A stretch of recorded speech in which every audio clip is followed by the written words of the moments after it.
Where'd you get your tea from this morning? What did you laugh at all night instead of going to sleep like you should? And where did you get these opinions that aren't even yours? Short answer is social media. From the selfies people take when they wake up, from the pictures of the lunch they take before they eat, and the place where people just find captions and read them off, copy and paste them, and the secret Reddit posts people make online. Social media and the internet in general is just a great way to transfer and access information, but it is a double-edged sword. The drawbacks of social media outweigh the good. The social dilemma these days is usage of the social media or the internet in general, or the self-image that people have that can also destroy your own. It goes back in hand. If people post online their lifestyle that is not yours, you will compare it to yours, which will destroy your self-image while also raising your need to want to be like them, but thinking that you can't because you're so different. And then it's how it'll affect the future generation. Because how will the future generation learn the experiences that people in the past knew if social media or the internet just shortcuts it for them, or makes it easier to aspire to be something that has no need for experience at all? It can be a straight up addiction, and it kind of blurs the perception of reality and online. According to the social dilemma, it can tamper with your perception, because you will think that everything is sweet till you step into the real world and realize that rejection is real. People not liking you is real. Or people just not being how you would expect them to be or how you want them to be when you react can very much destroy you. The misconception that the world's technology is evolving might not be what people think it is. Yes, our technology is getting better and stuff, which is also a good thing because there's a lot of things we can achieve. But at the same time, there are things that we need to learn on our own that will not be happening no more because we keep shortcutting with technology. A solution I offer starts with the child. Children are our future, so you start with children.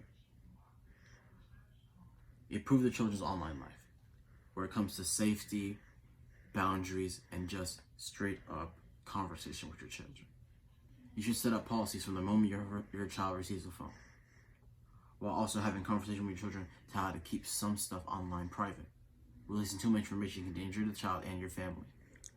While not setting restrictions when they first get their phone can lead them to be reckless and just straight up be disrespectful, or just not have attention in the world at all because online is way more interesting.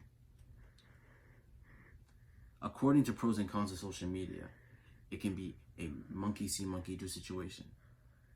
If someone online is doing this, you'll just do that. Especially when it comes to reality. If your parent's on the phone while they're talking to you, you will also want to be on the phone while your parent is talking to you. And the parent might snap, but they have to realize that you not do the same thing to your own child. If parents contribute in this area, these solutions can become long-term, or it could just be solved in general.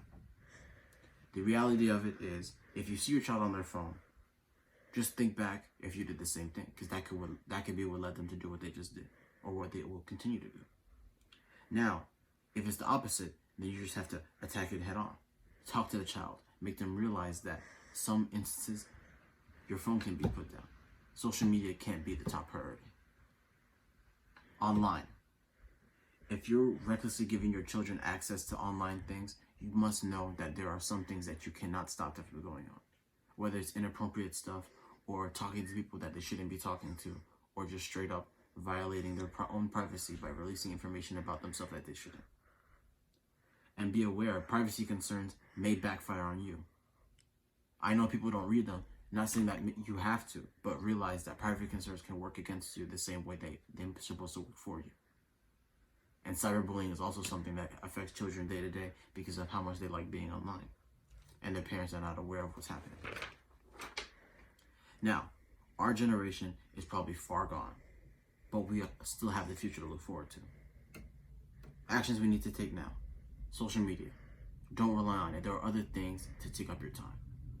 Way more productive things to take off your time. Now, just because you can't have social media doesn't mean there's not another alternative. There's books, there's reading, there's outside activities, there's things to get your brain active. Because social media does affect the brain. There's other things that can affect your brain as well.